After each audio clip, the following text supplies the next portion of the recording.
Boa tarde, meus amigos, tudo bom? Que a paz do Eterno esteja no coração de cada um de vocês. Então hoje nós iremos voltar a falar sobre a arca, certo? Eu pus até o título, né? O título é esse: a verdade da arca na Bíblia é as imaginações do ser humano sem fundamento bíblico. Então vamos lá, voltando para a arca, tá ok? Eu espero que a gente chegue numa conclusão conjunta sobre este assunto. Então, vamos lá, né? Que Deus dê sabedoria a cada um, certo? Então, vamos lá. Em Êxodo, capítulo 25, versículo 17 até o 22, diz assim, ó: Deus disse a Moisés: faça também uma tampa de ouro puro, de 1,10 m de comprimento, por 66 centímetros de largura. Faça 2 querubins de ouro batido, um para cada ponta da tampa. Isso deverá ser feito de modo que os querubins formem uma só peça com a tampa. Ou seja, praticamente, vamos dizer, sem precisar soldar, né? Foi fundido, né? Vamos dizer assim, fundido. Não fez o querubim separado da tampa, fez tudo junto, certo? Fundido numa peça só. Feito de modo que os querubins formem uma só peça com a tampa. Os querubins ficarão de frente um para o outro, olhando para a tampa. As suas asas ficarão abertas, cobrindo a tampa. Coloque dentro da arca as 2 placas de pedras que eu vou lhe dar, e ponha a tampa na arca. Ali eu me encontrarei com vocês. Está vendo? Ali eu me encontrarei com você. Olha, então, vamos entender essa parte aqui. Coloque dentro da arca as 2 placas de pedra que eu vou lhe dar, e põe a tampa na arca. Ali eu me encontrarei com você, e de cima da tampa, do meio dos querubins, eu lhe darei as minhas leis para o povo de Israel. Você está vendo?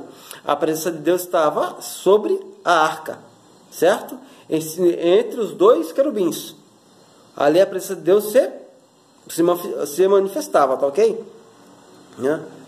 Não, ela ficava ali sempre, né? Mas para o pessoal ver, Deus fazia com que uma nuvem descesse do céu para todo mundo ver que Moisés estava falando frente a frente ali com Deus. Aí todo mundo falou: olha, Deus está ali naquele exato momento. Mas a presença do Eterno estava dentro lá no Santo dos Santos, lá na tenda, certo? E depois no templo. Tá ok? Mas para o povo ver a presença do Eterno ali, que Deus, que Moisés estava falando realmente com Deus ali, descia a nuvem do céu e ficava em frente à porta da tenda, tá ok?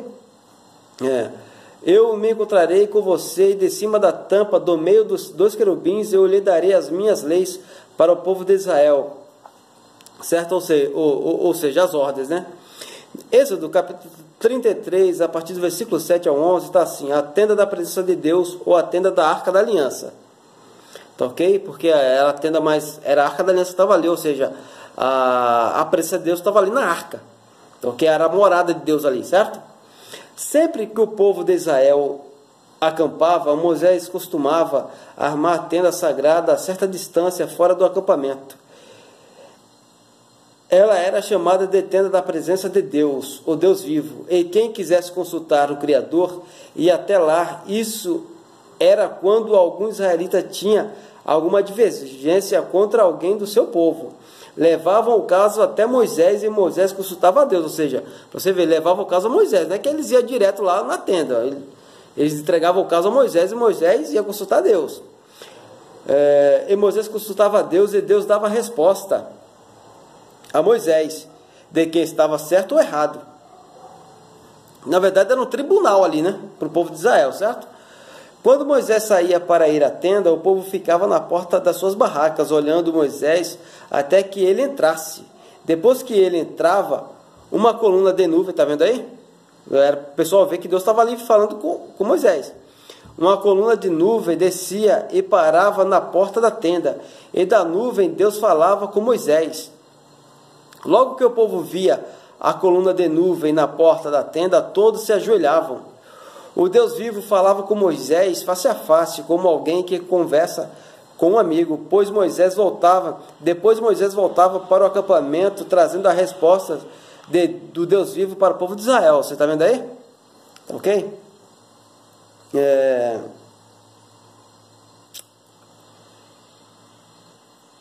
o que quer dizer isso aqui? Que realmente a presença de Deus estava em cima da Arca da Aliança. Ficava no reservado lá do Santo dos Santos, onde o sacerdote, ou seja, Arão, só podia entrar uma vez por ano, certo? Mas no caso de Moisés, não. Moisés entrava o ano todo. Aqui prova que ele entrava sempre. Tá ok? Para falar com Deus. No Santo dos Santos, ele entrava, o Arão só podia entrar uma vez por ano, Moisés não, Moisés entrava o ano todo. Todo momento que ele precisasse entrar, ele entrava. Tá ok? Ou seja, ele tinha liberdade, como Deus tinha falado, né? Eu vou deixar você como um Deus para o povo. Então, ele tinha toda a liberdade de entrar na tenda no Santo dos Santos, sempre para perguntar para Deus a respeito do povo, né?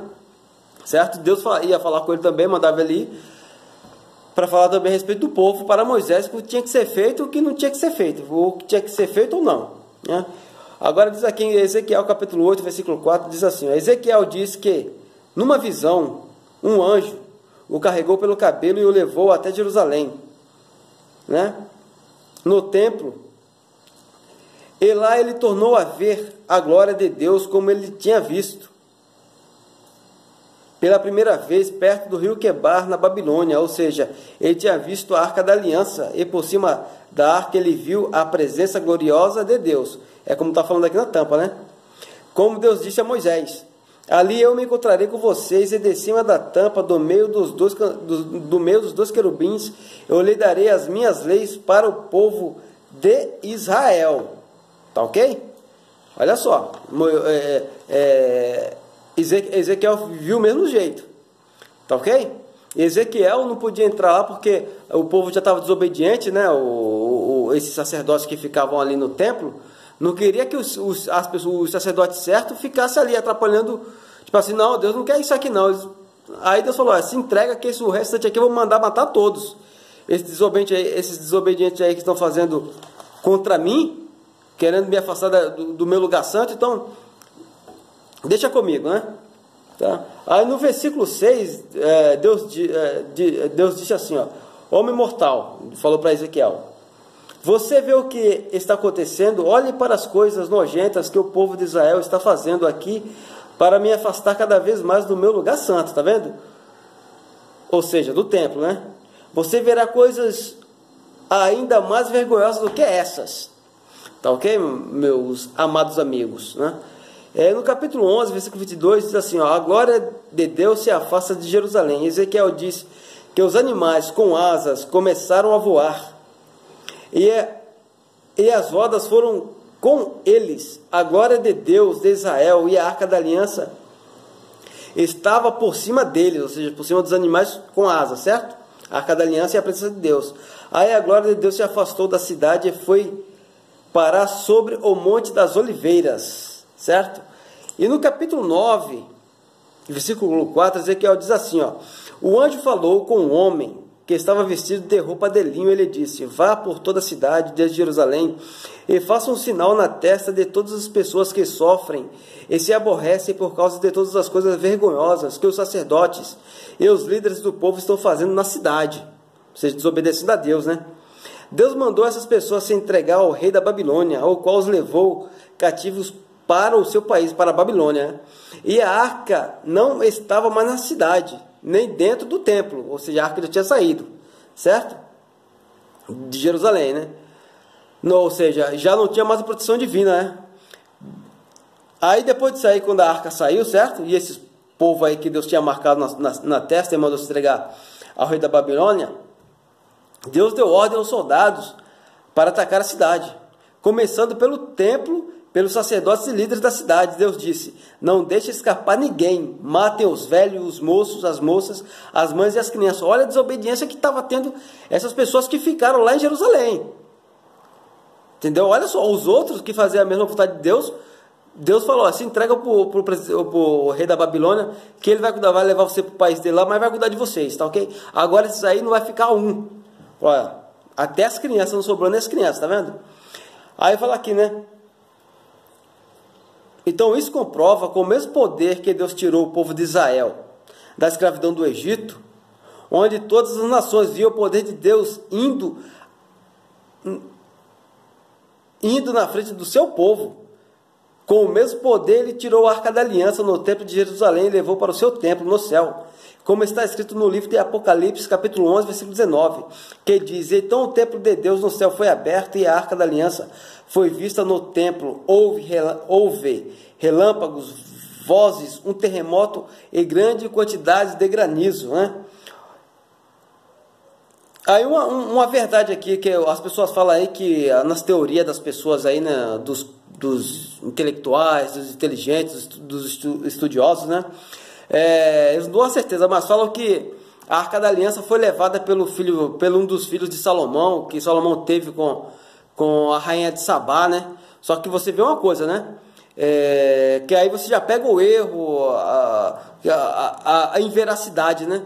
Que Salomão e os filhos dele vieram mais muito anos-luz antes de Ezequiel.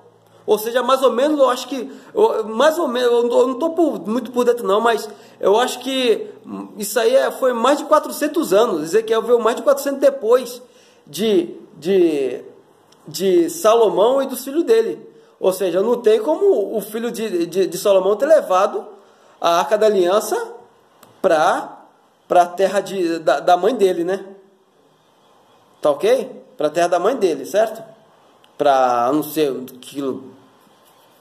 que região era. Outros falam que foi levado para a Etiópia, ou outros falam que está enterrado na cidade mesmo de Jerusalém, certo? Ali onde ficava o segundo templo, né? O primeiro templo, o segundo templo. Então você vê a inveracidade aí sobre isso aí, ou seja, Deus realmente levou a arca para o templo dele nos céus. Tá ok? Então, meus amigos, está aí a confirmação realmente que a arca de Deus, a Arca da Aliança, foi levada pelos 4 seres de asas para o céu e está no templo de Deus, como está aqui escrito, ó, certo? No capítulo 11 de Apocalipse, versículo 29, que diz: então o templo de Deus no céu foi aberto e a Arca da Aliança foi vista no templo. Houve relâmpagos, vozes, um terremoto e grande quantidade de granizo. Ou seja, e também não foi levada pelo filho de Salomão, né? Que veio mais de 400 antes de Ezequiel. Ok? Então medita nisso aí, fique com a paz do Eterno, certo? Qualquer dúvida aí, vocês dão uma perguntadinha aqui para mim aí, mande a pergunta. Não esqueça de deixar aquele like, tá ok? Então, isso aqui acaba com muitas teorias de certos filósofos e conhecedores aí da palavra, que dizem ser conhecedores da palavra, certo? Fique com a paz do Criador.